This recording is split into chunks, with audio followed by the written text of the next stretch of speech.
హల్లెలూయా. ప్రార్థన ఏం చేస్తుంది? స్థితి గతులను మార్చును. ఇక్కడ ఉన్నటువంటి మనం అందరం కూడా, ప్రతి ఒక్కరికి కూడా మన స్థితి ఎలా ఉంది, ఇప్పుడు మన గతి ఎలా ఉంది, ఈ రెండు ఆలోచించుకుంటే చదువుకున్న పిల్లలకేమో ర్యాంక్ లేదు, ఒకవేళ ర్యాంక్ వచ్చినా ఉద్యోగం లేదు, ఒకవేళ ఇంటర్వ్యూకి పిలిస్తే అక్కడ పోస్టింగ్ లేదు. ఎలా ఉంది మన స్థితి?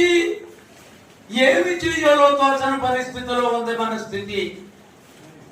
ప్రియులారా, ఏంటి ఎలాగైతుంది దేవుణ్ణి నమ్ముకుంటేని ఎలా ఉన్నాం అనుకుంటున్నాం? కారణం ఏమిటో తెలుసా? దేవునికి ప్రార్థన చేయాలి. కొర్నేలి అనేటటువంటి ఒక ఆయన తన ఇంటి వారందరితో భయభక్తులు కలిగి దేవునికి ప్రార్థన చేయవాడు.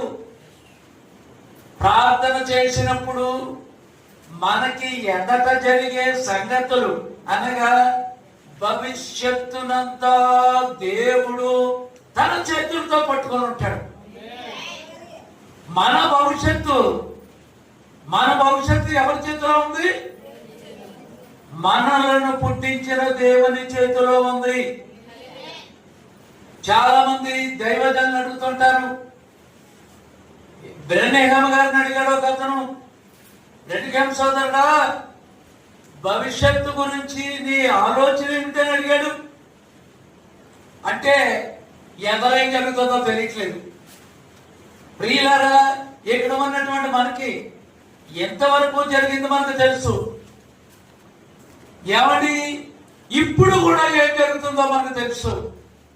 కానీ ఈ రాత్రి ఏం జరుగుతుంది, రేపొద్దున ఏం జరుగుతుంది మనకు తెలిసినా ప్రియులారా, అందుచేతనే భవిష్యత్తు అంటే ఏమిటి, నీ ఆలోచన ఏమిటని ఒకటి అడిగాడు. అప్పుడు బ్రెన్హేమ్ గారు ఏమన్నారు తెలుసా? భవిష్యత్తు దేనిని పట్టుకున్నదో నాకు తెలియదయ్యా అన్నాడు. కానీ భవిష్యత్తు ఎవరు పట్టుకొని ఉన్నారో ఆ దేవుడు నాకు తెలుసు. భవిష్యత్తు దేనిని పట్టుకుందో నాకు తెలియదు, ఆ భవిష్యత్తు ఎవరో నాకు తెలియదు. కానీ భవిష్యత్తు ఎవరి దగ్గర ఉంది? మనల్ని పుట్టించినటువంటి దేవుడి దగ్గర ఉంది. కాబట్టి